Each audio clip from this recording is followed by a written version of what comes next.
खुलुमबाय आंनि दालि मेजि ब्लग चेनेलाव फिन खेबसेबाव बयखौ बरायबाय।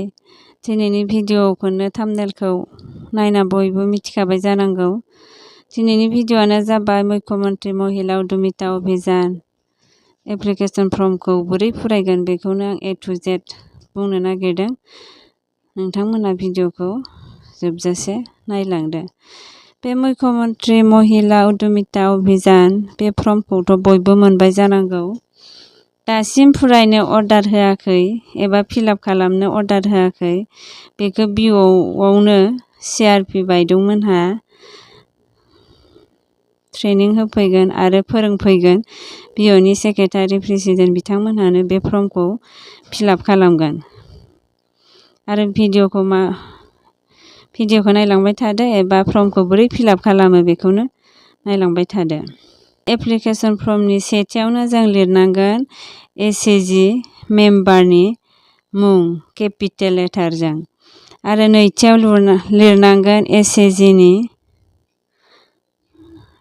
SHG नाम आरो थामथियाव लिरनांगोन SHG नि मिसकड, ब्रैथियाव लिरनांगोन मबाइल नाम्बार, बाथियाव लिरनांगोन हारि ST ना जेनेरेल ना मा दङ OBC बेखौ लिरनांगोन। जोङो ST बेखायनो ST आव कारेक्ट होनांगोन।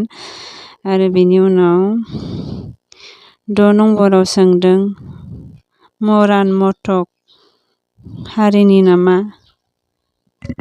नङाबा नंगौबा येस नङाबा न'। आरो बेनि उनाव सोंदों सा बिलाइ खाग्रा जाथि नामा, बेयावबो जोङो नङा बेखायनो न' होनांगोन। आरो 6थियाव सेभिं बेंक एकाउन्ट नाम्बार होनांगोन आरो 9थियाव बेंकनि नाम होनांगोन, 10थियाव ब्रान्स नाम होनांगोन, 10थियाव IFSC कड बेखौ लिरनांगोन। बेनिफ्राय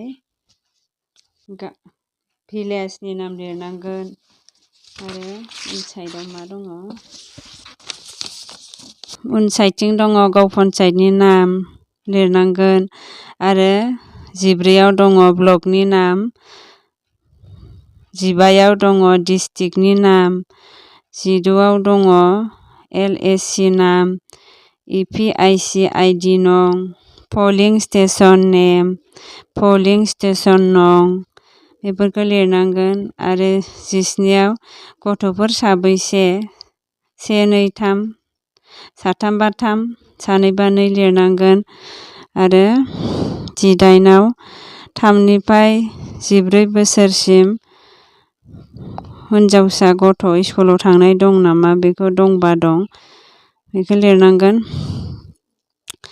आरो 19आव फरायसालियाव थांनाय एडमिसन लानाय फिसाजोफोर दं नामा बेखौबो लिरनांगोन। दंबा दं येस गैयाबा न'। आरो अमृत बिख' आन्दलनाव बिफां गायनाया थांना दंना गैया बेखौ दंबा दं गैयाबा गैया लिरनांगोन।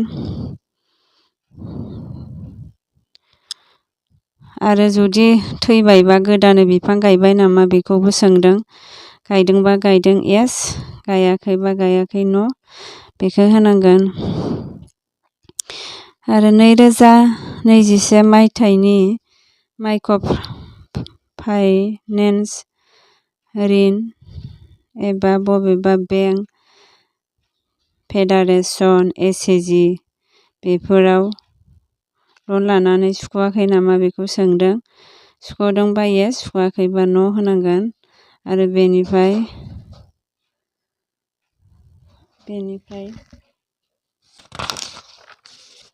आरो नैबेहाय फट' गांनै दंफां गायनायनि फट' गांनै होनांगोन फांनैनि। SHG मेम्बार साफ्रोमनोबो दंफां फुलि फांनै फांनै राननाय जादोंमोन। आरो बे फांनैया गायनायनि फट' नांगोन बे मोननैयाव फांनैनि गांनै। आरो बेनिफ्राय माखासे रुलबो बुंबावदों। सेथियानो जाबाय SHG नि मेम्बार जानांगोन आरो एकाउन्ट बेंक थाथारनांगोन। आरो गुबुन बेंक फेडारेसनफ्राव रां लन लानानै सुख'यै जानो मोननाय नङा होनना बुंदों। आरो गाव गावनो उपार्जनकारि माने खामायनो हानाय जानांगोन। आरो ST आरो साहा बिलाइ खाग्रा बेयाव साब्रै फिसासिम सुबिदा होदों।